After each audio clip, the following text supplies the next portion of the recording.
Hello everyone, welcome back to the channel simply math phobia. तो आज की video में हम ये प्रॉब्लम सॉल्व करेंगे जहाँ पे कि हमें क्या गिवन है कि x और y दो पॉजिटिव इंटीजर्स हैं और आपको ये दो कंडीशन दे रखी है कि जिसको क्यों सेटिस्फाई करे। पहली कंडीशन क्या है, xy plus x plus y equal to 71। दूसरी कंडीशन है कि x square y plus x y square equal to 880। तो हमें वैल्यू फाइंड आउट करनी है कि x square plus y square की वैल्यू क्या होगी। तो इसको सॉल्व करने के लिए हम क्वाड्रेटिक इक्वेशन का कॉन्सेप्ट यूज़ करेंगे। उसको यूज़ करके आप देखोगे कि ईजिली बहुत आराम से आप x square plus y square की वैल्यू निकाल सकते हो। तो सबसे पहले आपको गिवन क्या है, गिवन है कि पहली कंडीशन क्या गिवन है, x y plus y equal to 71। इसको हम इस तरीके से लिख सकते हैं। दूसरा कंडीशन क्या दे रखा है हमें, x square plus x y square equal to 880, यानी कि x y and x plus y equal to 880। X y common ले लिया हमने। अब क्या, let alpha equal to x y and beta equal to x plus y. ठीक है, तो आप ये देखोगे कि हमने क्या लिया, एक्स वाई को लिया अल्फा, इसको लिया हमने बीटा, यहाँ पे ले लिया ये अल्फा ये बीटा। तो ये क्या मिल रहा है आपको, alpha plus beta equal to 71 and alpha beta equal to 880।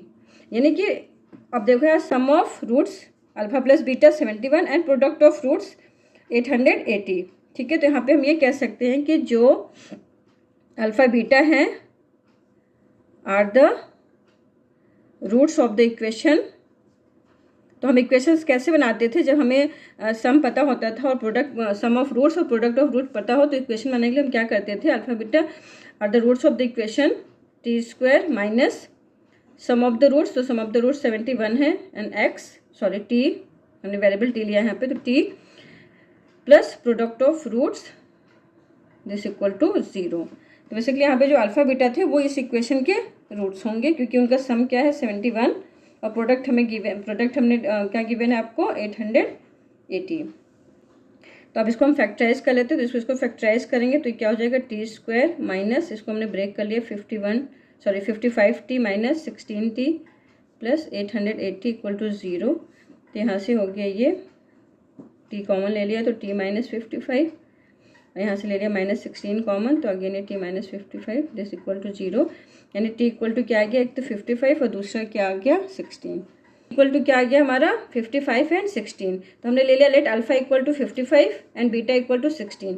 यानी अल्फा हमारा क्या था एक्स वाई, तो वो किसके बराबर ले लिया हमने 55 के बराबर, और बीटा क्या था एक्स प्लस वाई, यानी उसको हमने ले लिया 16 के बराबर। तो अब यहाँ पे आप एक चीज़ ये भी था कि हम एक्स वाई को 16 क्यों नहीं ले रहे और एक्स प्लस वाई को 55 क्यों नहीं ले रहे। हमने एक्स वाई को ही 55 क्यों लिया और एक्स प्लस वाई को ही 16 क्यों लिया। हम यहाँ पे अल्फा और बीटा की वैल्यू इंटरचेंज भी कर सकते थे। हम बीटा को ले लेते बीटा को ले लेते 16 और अल्फा को ले लेते 55, ऐसे भी कर सकते थे। बट उस केस में क्या होगा कि जैसे हम वैल्यू रिप्लेस करेंगे, मान लो हमने अल्फा को ले लिया 16, ठीक है, और बीटा को ले लिया 55, तो हमें क्या मिलेगा, अगर हम ले लेते इन केस अल्फा को 16 ले लेते और बीटा को ले लेते 55, ठीक है, तो उस केस में क्या होगा कि अल्फा को हमने 60 लिया तो हमें क्या मिलेगा, एक्स वाई इक्वल टू 16 और बीटा को लिया तो x plus y equal to 55। तो जब आप इन दोनों इक्वेशंस को सॉल्व करोगे तो एक्स वाई की जो वैल्यू आएगी वो देखना आप इंटीजर्स नहीं आएगी। और यहाँ पे हमें प्रॉब्लम में क्या दे रखा है कि एक्स वाई हमारा एक इंटीजर वैल्यू है, ठीक है, तो इसलिए हम यहाँ पे अल्फा को 55 ले रहे हैं और बीटा को 16 ले रहे हैं, मीन्स कि प्रोडक्ट ऑफ रूट्स को 55 ले रहे हैं और सम ऑफ रूट्स को 16 ले रहे हैं, ठीक है। उसके बाद फिर क्या होगा, तो अब हमें ये मिल गया एक्स वाई वैल्यू। तो अब हमें निकालना क्या था, x square plus y square, तो ये क्या हो जाएगा, एक्स प्लस वाई का square minus 2xy, value put कर दी 16 का square minus 110 and which is equal to 256 minus 1110 and this is equal to 146। ठीक है, तो हमारी x square plus y square की वैल्यू क्या आ गई 146। तो कैसे हमने इसको क्वाड्रेटिक इक्वेशन का यूज़ करके इजीली सॉल्व कर लिया। तो x square plus y square की वैल्यू क्या आ गई 146।